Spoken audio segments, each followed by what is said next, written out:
Sepan que esto está acompañado por el Programa Educación y Memoria, por la Embajada de Suecia, por distintas organizaciones de la sociedad civil y por los ministerios de las provincias, ¿sí? En este caso, el Ministerio de Educación de La Pampa, que nos está acompañando en esta actividad. Se hace con una idea, con una intención, un objetivo específico, ¿no?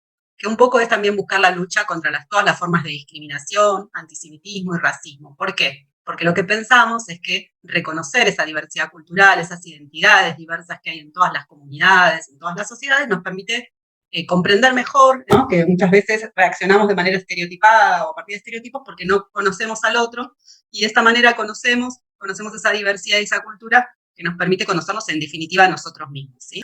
Bueno, les vamos a proponer arrancar para romper un poquito el hielo con una actividad de participación que vamos a ver si sale. Les proponemos que ingresen a la página de menti.com, ustedes ponen el código que ven ahí, que es 52110101, y les proponemos que elijan 3 palabras que relacionan con la inmigración en Argentina. Las 3 primeras palabras que ustedes se les vengan un poco a la cabeza, ¿no? Porque la idea es ver qué pensamos, qué ideas tenemos, a ver si las podemos recoger. Les damos un ratito, unos minutitos para que ustedes ingresen. Ahí estamos. Perfecto. Bien, entonces anoté guerra y holocausto. ¿Qué otras palabras? ¿Trabajo? ¿Puede ser?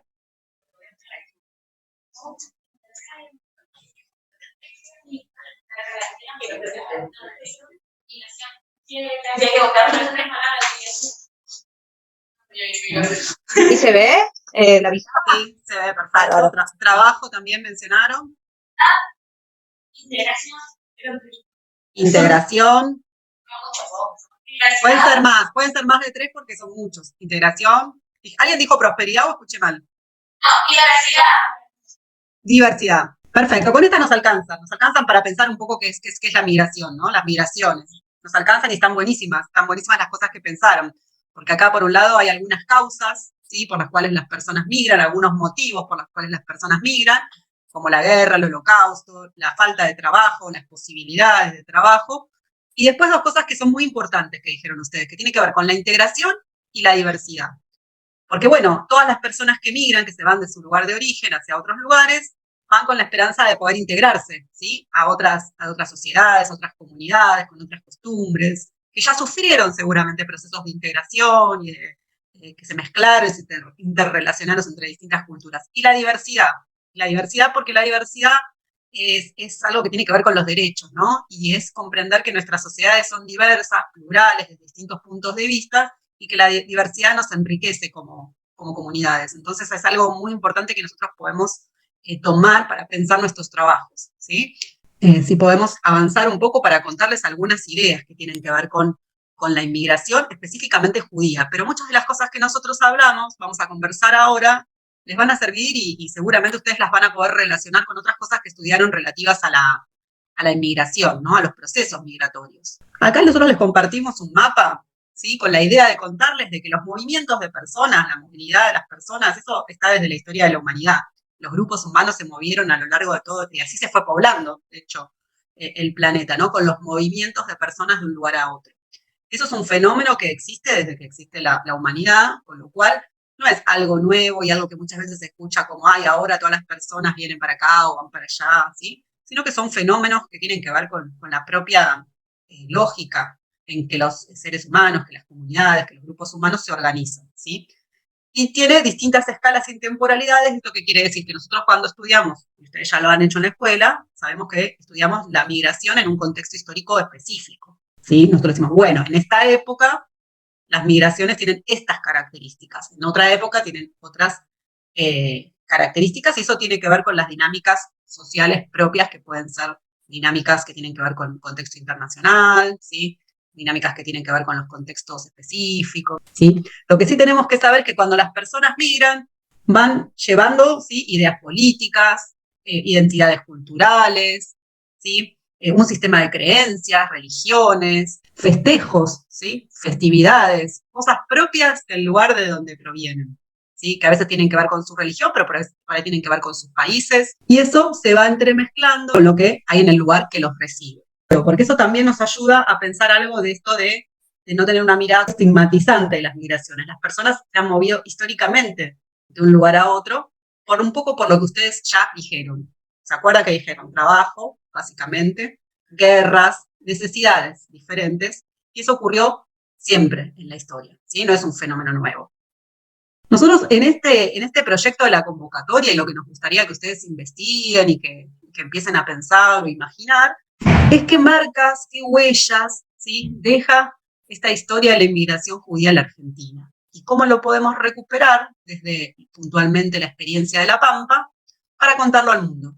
Si nosotros hablamos de esta inmigración específicamente, podemos establecer distintas etapas. Es una primera etapa de la inmigración que están entre estos años que ustedes ven en la pantalla, 1854 y 1889, donde llegan judíos a la Argentina de distintos orígenes nacionales, algunos franceses, otros alemanes, austríacos, que venían a la Argentina por su trabajo. Eran por ahí gerentes o administradores de algunas empresas europeas que se instalaban en la Argentina. Y eso no era que solo venían por ese trabajo y ya está, cada uno en su familia. Con esa migración de estas personas de origen judío que se van a establecer en las comunidades en Argentina, ¿sí? Muchas veces en Buenos Aires, en Rosario, ¿sí? Y después se va a extender a distintas partes del país. Es importante esta migración, aunque no es masiva, no vienen muchas personas, porque se establece la primera sinagoga, el primer rabino, y ahí ya se van dejando esas marcas que nosotros les proponemos buscar en una sociedad, en una comunidad, de esa experiencia de vida de esas personas que llegan. Después está esta etapa que seguro que ustedes acá saben un montonazo más que nosotras, que hace mucho que hicimos la escuela secundaria, así que es la gran época del periodo, la gran migración. La gran migración que se da entre finales del siglo XIX, del 1800 y pico, y principios del siglo XX, 1914. Acá es cuando hay un contexto internacional que hace que muchas miles de personas migren desde Europa hacia distintos lugares y especialmente a América, a Estados Unidos y a otros países de América del Sur, como por ejemplo Argentina. ¿Y por dónde entraban esos migrantes europeos? ¿Cómo viajaban y por dónde entraban? Por el puerto. Exacto, barco, por puerto, pero no se quedaban en Buenos Aires necesariamente. Buenos Aires era el lugar de llegada porque los barcos llegaban a Buenos Aires o a Montevideo, porque Buenos Aires era una gran capital, se conocía ya en Europa, llegaban las noticias en Europa que Buenos Aires, que Argentina, que Buenos Aires era una gran capital y que Argentina era un lugar donde había mucho trabajo, había mucho por hacer, mucho por construir. Y las personas migraban, entraban por el puerto de Buenos Aires, pero después se iban a muchos lugares del país, como La Pampa, ¿sí? Buenos Aires, Entre Ríos, Santa Fe, La Pampa. Entonces, este momento sí, van a encontrar muchas más huellas, porque es un momento que emigran desde Europa muchísimas personas. Son judíos rusos, polacos, libaneses, sirios, marroquíes, y llegan porque hay un fenómeno internacional, que es que Europa hay una situación económica más apremiante. Se crean las compañías de barcos que permiten que las personas viajen de lugares tan lejanos como Europa hasta América. Se promueve la inmigración por leyes. En América, por ejemplo, en Argentina se promovía que las personas emigren para hacer un proyecto con el proyecto económico que tenía la Argentina en ese momento. El antisemitismo es como es una forma de racismo, ¿sí? Que es el odio a los judíos específicamente. Las personas que migran por razones del antisemitismo migran escapando de distintas políticas que había, sobre todo en Rusia, ¿sí? Pero en Europa del Este, pero específicamente lo que hoy sería Rusia, de persecución a los judíos, donde básicamente se daban los pogroms, que era como el ingreso de fuerzas en las comunidades, donde arrasaban con todo, mataban a la gente, les prendían fuego a las casas, ¿sí? Esas eran unas políticas antisemitas que había muchos años, o varios años antes, de lo que nosotros después conocemos como holocausto, ¿sí? Entonces, ya en ese momento, muchas personas de origen judío que venían de esos lugares, de Europa del Este, venían también escapando de persecuciones que tenían que ver con su origen cultural, religioso, ¿sí? Entonces el antisemitismo eso es un odio específico, lo que sería el racismo en términos generales, contra específicamente los judíos. Esa palabra les sirve para pensar porque yo vieron que se las nombré, que esta convocatoria busca luchar contra las formas de antisemitismo, con esas formas de discriminación específicamente orientadas a los judíos. ¿Cómo combatimos la discriminación? Conociendo al otro, al que, si yo no soy judío, si no soy boliviano, si no soy paraguaya, conociendo a los otros, es una manera de luchar contra las formas de discriminación. Bien, y después hay otros dos momentos que son importantes. Ustedes piensen que después del periodo anterior va a venir la Primera Guerra Mundial y la Segunda Guerra Mundial. Cuando están esos dos momentos en la historia, por lo menos política de Occidente, esos dos momentos las migraciones bajan, porque está en guerra toda Europa, ¿sí? Entonces no es que la gente se la pasa migrando y viajando, no hay tantas posibilidades. Con la guerra los barcos no pueden andar libremente llevando a gente de un lugar a otro, ¿sí? Entonces tanto en la Primera Guerra Mundial como durante la Segunda Guerra Mundial, las migraciones no son masivas. No hay un contexto internacional, como hablábamos antes, que puedan moverse las migraciones. Sin embargo, sigue habiendo migraciones de distintas personas, de distintos orígenes, a América, pero como mucho más acotadas. Y después, durante la Segunda Guerra Mundial, previo a la Segunda Guerra Mundial y después de la Segunda Guerra Mundial, hay personas de origen judío que se escapan de Europa cuando empiezan a estar las leyes antijudías establecidas por el nazismo, y personas que llegan a la Argentina que son sobrevivientes del Holocausto. Argentina es uno de los países que más sobrevivientes del Holocausto recibe, junto con Estados Unidos. Y ahí hay algo interesante que nosotros podemos pensar. Nos podríamos preguntar por qué. ¿Por qué la Argentina? Porque Argentina sigue siendo un país periférico, ¿no? Estamos ahí al final de América del Sur. Uno diría, ¿y por qué se vinieron hasta acá? Y porque muchas de esas familias, de esas personas que migran con el Holocausto, sabían, conocían, les había llegado la noticia de que en este país los judíos eran bien recibidos, ¿sí? Que las personas que migraban se habían integrado a las distintas comunidades, como es el caso de La Pampa. Y ahora ya sí en un contexto distinto. Ustedes al principio de todo me dijeron holocausto, guerras, sí. Después de la guerra, después del holocausto, muchas personas deciden emigrar para iniciar, comenzar una vida distinta. Muchas personas no querían volver a los mismos lugares en donde habían sido llevadas a guetos primero, después a campos de concentración, ¿sí? Y además porque el antisemitismo, que es lo que les dije antes, todavía persistía en Europa, incluso finalizada la guerra. Entonces era peligroso para muchos judíos volver a esos lugares. ¿Ven las fotos? Hay unos gauchos, son migrantes de origen judío que se integran a la vida argentina, ¿no? Y ahí están vestidos de gauchos, otros son vendedores ambulantes. Bueno, y ahí la pregunta, ¿por qué nos centramos en esta experiencia? Nos centramos porque tenemos esta invitación de la Embajada de Suecia que nos parece fantástica para que los estudiantes muestren sus trabajos. Y también porque hay aspectos comunes que nos permite pensar todos los procesos migratorios y pensar en distintas formas de valorar la diversidad. Y hay aspectos singulares o específicos, ¿sí? De por qué los judíos migraron a la Argentina, que nos parece interesante también para pensar la diversidad, poder recuperar esas historias que están en los distintos ciudades, pueblos, comunidades del país y mostrar esa experiencia, diríamos, exitosa de integración. Y esto vale para otras experiencias de migración en la Argentina, que también, aunque muchas veces hay discriminación y muchas veces nos enteramos de noticias feas, donde la gente dice cosas discriminatorias, racistas contra personas migrantes, también hay mucha gente que recibe, que acompaña, que ayuda, y políticas del Estado que también avalan la migración. ¿Qué les proponemos hacer? Y ahí ya empezamos a tirar un poco la pelota a ustedes, ¿sí? Antisemitismo, solo esa sí se la llevan como palabra Esa fue nueva. para después, y ahora vos seguro vas a profundizar un poco más en eso. Ahí está. Todo esto que sucede en sus localidades, todas estas huellas y marcas, encontrar a través de qué fuentes, de qué cosas que puedan estar en sus barrios, en las cosas que vienen escuchando, tal vez en periódicos, ahora vamos a ir recorriendo igual, todo esto suena muy abstracto, pero ahora vamos a ir viendo ejemplos concretos, pueden estar indicándonos huellas y marcas que tal vez no registramos, no conocemos, pero están ahí y nos pueden ir indicando historias y posibles puertas de entradas para pensar en esta convocatoria, ¿sí? Entonces lo que les proponemos es recorrer y observar, escuchar y registrar y buscar y analizar a través de recorrer edificios, instituciones, museos, teatros, nombres de calles, monumentos, plazas.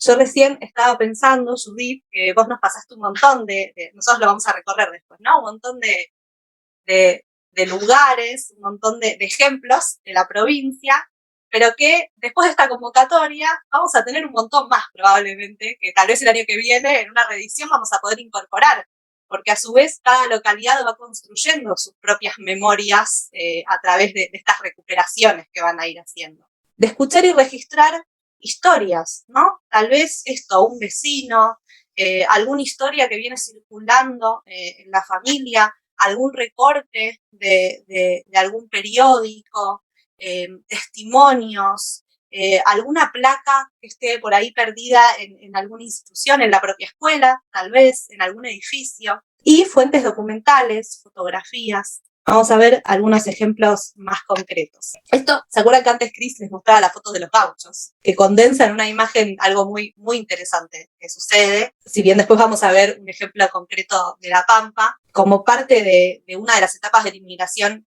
en donde los judíos escapan por el antisemitismo, sobre todo en la zona de Europa del Este, hay un gran proyecto que lo que les propone es que a estas comunidades judías formen en Argentina colonias agrarias en diferentes provincias argentinas, porque también Argentina necesitaba que esas tierras estén pobladas, que esas tierras estén ocupadas por ganado, que se planten, como parte del proyecto de patria, del proyecto de país. Entonces lo que empiezan es a convocar a diferentes comunidades a que se trasladen al país, y así es como empiezan a surgir las diferentes colonias en diferentes provincias, en este caso es de Entre Ríos, pero hay en La Pampa, después vamos a conocer, hay en Santa Fe, hay en Chaco, hay en provincia de Buenos Aires. Y lo que sucede es un fenómeno cultural muy interesante porque, por supuesto, que se empieza a producir lo que se llama hibridación cultural, ¿sí? Es que las culturas se empiezan a fusionar, se empiezan a retroalimentar, se empiezan a conocer. Y acá esta foto lo que relata es, en un aniversario de la fundación de la colonia, gauchos judíos, o sea, inmigrantes judíos que vienen de Europa del Este, pero que en este conocimiento y en esta conexión que tienen con la cultura local, subidos a los caballos y vestidos de gauchos, pero no como un disfraz, sino como una apropiación de la cultura local, reciben al gobernador en el festejo del aniversario de la colonia, ¿sí? Es una foto que a mí me parece que simbólicamente tiene mucho para decir. Como fuente, pensando en la convocatoria, nos puede disparar a pensar en un montón de cosas, porque nos podemos llegar a encontrar tal vez con esta foto, por ejemplo, suelta en internet, y nos puede disparar a pensar, a buscar la historia y tal vez escribir algo sobre la historia, pero también nos puede pensar a disparar, no sé, algún relato ficcional cortito y tratar de imaginarnos qué hace una palabra medio en yiddish con gauchos y tal vez pensar algo por ahí, y seguimos hablando de huellas y marcas, ¿no? Antes lo que les mostramos fue un ejemplo de una foto, una fotografía, y este es un ejemplo de un documento. Les voy a contar, mi papá trabaja en un teatro, es administrador de un teatro de la ciudad de Buenos Aires. Es un teatro que existe desde hace muchos años, casi 100 años, casi centro de la ciudad de Buenos Aires, en el barrio de Once, que es un barrio donde hay mucha historia de comunidad judía. Históricamente se instaló mucho la comunidad judía de inmigrantes a medida que fueron llegando. Solían tener mucho teatro en yiddish, que es el idioma que hablaba gran parte de la comunidad judía que llegaba a principios de siglo, hasta mediados de siglo, de esta inmigración que contaba Cristina. Y un día en el teatro me encontré con este póster, obviamente es muy antiguo, ¿sí? No es contemporáneo. Es un póster que promocionaba una obra de teatro que se habrá hecho en la década del 40, supongo. Y fíjense que el póster, no sé si ustedes llegan a distinguir bien desde lo que pueden ver, pero está en castellano y en yiddish, el título y toda la información del póster. La realidad es que yo no tengo mucha más información, pero me lleva a hacerme un montón de preguntas. Obviamente es un póster preparado para la vía pública, o sea, para pegar en la calle y promocionar la obra de teatro. Yo me pregunto, por ejemplo, ¿en qué idioma hablaban los actores de esta obra? No sé, ¿la obra era en yiddish o era en castellano? ¿A quién estaba dirigido este póster? Porque si era solo para hablantes en yiddish, ¿por qué también la escribían en castellano? Y si era para hablantes en castellano, ¿por qué estaba escrita en yiddish? ¿No? Me lleva a preguntarme un montón de cosas, y también podría ser un documento de este estilo, que es un papel al que yo le saqué una foto, un buen punto de partida. La idea ahora es, vimos una foto, vimos un testimonio, siempre estamos hablando de fuentes que nos pueden servir para pensar en esta convocatoria como disparadores. Éramos, no me acuerdo bien, más que 10, 12 personas, algunas madres con hijas también que tenían familiares en Argentina. Llegamos a la frontera de Argentina, llegamos a Clorinda, que era un pueblo cercano de Formosa, y ahí nos abandonó el tipo que nos cruzó sin dejarnos de ningún descuidado de nadie. Y se ve que en las chozas, en la Clorinda, la gente se dieron algo cuenta que bajo un grupo de gente, entonces avisaron a un policía que hay algo raro al lado del río y aparece un vigilante arriba de un caballo con una carabina. Él ve gente toda mojada y habla ni una palabra, baja del caballo, me da la carabina a mí, mi madre ya no podía ni caminar, la sentó arriba al caballo y que lo sigamos. El vigilante nos lleva a su casa y la mujer nos recibe de muy buena manera. Hay chicos que tienen ellos y nos ayudan a secar la ropa, nos dan mantas para taparnos, nos tocan la ropa y se ve que ya avisaron a Formosa que se cruzó un grupo de gente ilegalmente, que vengan a buscarnos. Nos llevan directamente a la cárcel. Pero los policías en Formosa eran tan amables, gente tan buena, enseguida nos dieron de comer, nos dieron sopas, nos dieron carne, nos atendieron de tan buena manera, pero nosotros no sabíamos que ya había muchísima gente que se cruzó la frontera y ya están esperando algunas respuestas. Se presentó un grupo de gente de Formosa, judía, que nos dejaron libres porque ellos pusieron una caución por nosotros y nos llevaron a un templo en Formosa, y ya había allá casi más de 100 personas que se cruzaron la frontera. Nosotros quedamos asombrados que tanta gente están ahí, ¿qué hacemos? Y mi esposo empezó a averiguar cómo se puede hacer porque nos están amenazando que miren que dentro de poco los van a mandar de vuelta a Paraguay.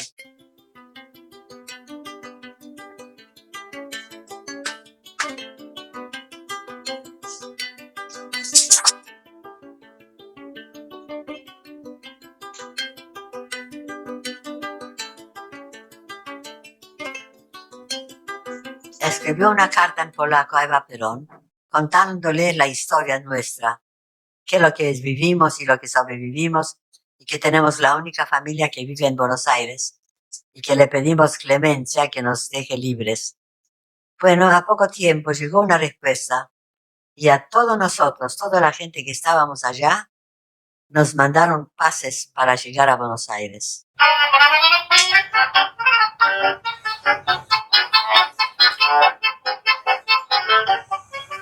La llegada a Buenos Aires era una llegada de tanta alegría, encontrarse en un país libre, encontrarse con una ciudad de luz, de negocios, de cosas que no podías creer. Estábamos tocando el cielo con la mano. La historia de Sara Ruz, así en un paréntesis cortito, es particularmente interesante porque ella es sobreviviente del Holocausto. Ellos sobreviven, inmigran a Argentina y en Argentina, además de su historia de inmigración, digamos, de cualquier familia inmigrante, después, durante la dictadura, desaparecen a uno de sus hijos. Entonces también es madre de Plaza de Mayo, digamos. Entonces también ella lamentablemente encarna algún tipo, por decirlo de alguna manera, algún tipo de hibridación, ¿no?, de la que hablábamos antes, en carne propia, digamos, en su historia personal. También esto, desde los testimonios personales, en este caso tal vez es un poco fuerte y extremo porque estamos hablando de un sobreviviente del Holocausto. La colonia Narcis-Leven, que fue la primera colonia judía en territorio de La Pampa, provincia de La Pampa. El documento de la izquierda, no sé si la conocían, si alguien escuchó hablar alguna vez. Sí. Ahora sí te escucho. Lo que sería algún local donde probablemente en su momento se comercializaban los productos de la cooperativa, y no sé si actualmente sigue funcionando como un local. Ya con esto hay una multiplicidad de disparadores que se pueden hacer en relación a esta convocatoria. Digo, ya la foto de esta esquina es una huella enorme, una marca enorme. ¿Qué ven ustedes? ¿Qué se les ocurre pensar? Así, creo que escuché Estación, ¿puede ser? Sí, el Museo de Estación de Berlusconi. Bien, ¿qué más? Y la comunidad judía. ¿Por qué dirían comunidad judía? Y porque se sacaron una... No, todos. no sé cómo será ese lugar físico donde sacaron la foto hoy, qué habrá, no sé si se llega a ver, pero en todos los bordes de la foto están escritos los nombres de las personas que están en la foto, por ejemplo. Ahí dice Abraham Binocur, exintendente. Tal vez investigar a esta persona. Ahí se abre un mundo de posibilidades alrededor de una foto. Sí. Te hago este comentario. Fíjate que la foto dice donación del señor Jacobo Racir de General San Martín, ¿no? De donde están los chicos. Bueno, con más razón. Espectacular. O sea, más local imposible, entonces, Judith. ¿Cómo es el apellido? De Jacobo. ¿Y Jacobo cuánto? Jacobo Racir o Rasquir, ¿no? Raskin, sí, me parece. Creo que Rasquir, sí. ¿Lo conocen? No, pero hay descendientes de ese apellido, pero primero no sonaba el apellido como lo habían pronunciado. Ahora sí, ahora no suena. Queremos ver un trabajo que se relacione entonces con esta foto, digo, partiendo de una fuente accesibles también, ¿no? Porque por ahí accesible, están en esa es una la palabra, biblioteca, por ahí la tenemos en alguna biblioteca, en algún archivo, ¿no? Personal. Es del libro de Bernasconi de 100 años, cuando cumplió el aniversario de 100 años, en 1988, la localidad de Bernasconi, hicieron este libro que condensa un montón de testimonios, ¿no? De esos 100 años. Digo, habla de las primeras elecciones municipales, o sea, es un testimonio súper valioso. Así como habla de la inmigración de su familia y de cómo él no nace en Argentina, en este mismo testimonio muy, muy cortito, habla de cómo su familia llega de Ucrania, pero también de cómo estuvo presente en las primeras elecciones municipales, de cómo su pueblo, su municipio, su localidad tuvo por primera vez eso, su entidad, sus elecciones, ¿no? Entonces es muy potente si uno lo mira con estos ojos de las huellas y las marcas, ¿no? Porque cuando habla de las elecciones municipales, habla cómo estaba integrada su familia, que vino de un lugar muy lejano y muy diferente como Ucrania, cómo estaba integrada y estaba participando de esas elecciones, también la participación política que tenían su familia, digamos, habla de ese proceso de integración que es tan interesante y tanto nos gustaría poder rescatar con más historias. Sí, volviendo a las palabras que dijeron ellos al principio también, ¿no? Diversidad, como esas palabras que hacían referencia a la inmigración, pero que también hacen referencia a la vida que construyen los inmigrantes. La idea para participar de esta convocatoria es recuperar huellas y relatos en las localidades, en las ciudades, de la inmigración judía en la Argentina, de la cultura judía y del patrimonio. La idea es imprimir.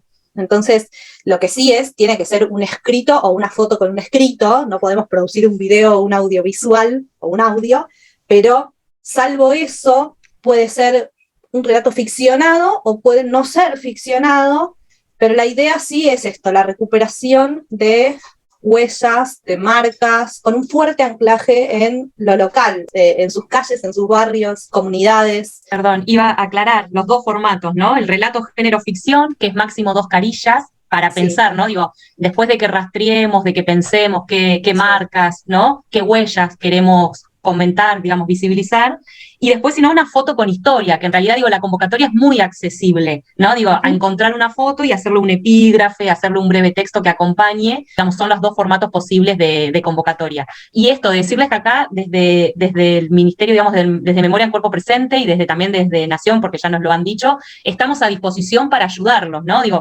encontré tal foto o encontré tal cosa o quiero hacer tal otra, digo, estamos acá a disposición para ayudarlos si quisieran participar y si quisieran, digamos, ser parte de esta convocatoria, en cómo podemos, ¿no? Gestionar la producción. ¿Nos pueden explicar qué les dijeron los chicos de Bernasconi, o sea, la información que dieron sobre la foto de la estación? Se pueden poner, para ello los puede poner en contacto y pueden hacer algo ahí, una investigación cruzada entre Bernasconi y San Martín. Un libro para escribir, chicos, con la historia de esa foto, si la rastrean, ¿eh? O si piensan en otras, ¿no? En otras marcas, en algo que nosotros no encontramos, digo, son ustedes justamente los que tienen la oportunidad de mostrar, ¿no? Desde San Martín específicamente, qué otras huellas hay ahí. Digo, nosotros encontramos esas. Por ahí, no sé, desde, como ustedes decían, alguna persona, alguna placa, alguna frase, algún negocio, ¿no? Digo, algo, ahí está todo para indagar. Nosotros acá tenemos la sinagoga judía. Con más razón, por ahí es rastrear esa historia. Cementerios judíos. ¿Cementerio dijiste? Espectacular. Que tienen un una cementerio, sinagoga. una sinagoga, eso está buenísimo porque da cuenta de toda una historia de una comunidad, ¿no? Cuando las comunidades se establecen, crean plazas, instituciones, como la iglesia, el cementerio, hace la vida, ¿no? Comunitaria, ¿no? En tantos países de Latinoamérica están estas experiencias, por eso también la Embajada de Suecia nos convoca acá en Argentina y está tan interesado en que estas historias sean contadas. Seguro ahí en el cementerio, si lo recorren, van a encontrar placas en yiddish o información en yiddish, porque como les contaba Sol, muchas de las personas que venían de Europa del Este hablaban el yiddish. Y saben una cosa que les voy a contar que es interesante, en Suecia declararon que el yiddish es idioma oficial también con una intención como estamos un poco haciendo acá ahora de recuperar y de revalorizar la diversidad cultural. Es una lengua que casi ni se habla en ninguna parte del mundo, ¿no? Ya porque se fue perdiendo después del Holocausto, digamos, las personas que fueron asesinadas mayoritariamente fueron todos los judíos de Europa del Este que hablaban el yiddish, y el Estado sueco ha decidido que se ponga como idioma oficial, pese a que no es una lengua hablada, para dar cuenta y revalorizar esa cultura y esa diversidad que un poco fue perdida, pero que es puesta en valor. Así que por ahí también ahí encuentran cosas en yiddish. Sepan que cuando hay un cementerio significa que fue una comunidad muy prominente. No hay cementerios siempre, en general, digo, en las localidades no es lo más común. Si hay cementerios es porque fue una comunidad que en algún momento fue muy desarrollada. Si les interesa es muy probable que les abran las puertas para investigar porque que van a tener registros y que van a estar interesados en que se recupere eso. Si no hay más dudas, si no hay comentarios y preguntas, los dejamos, llegamos hasta acá. Gracias.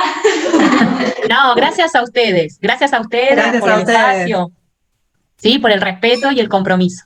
Chau, chicos.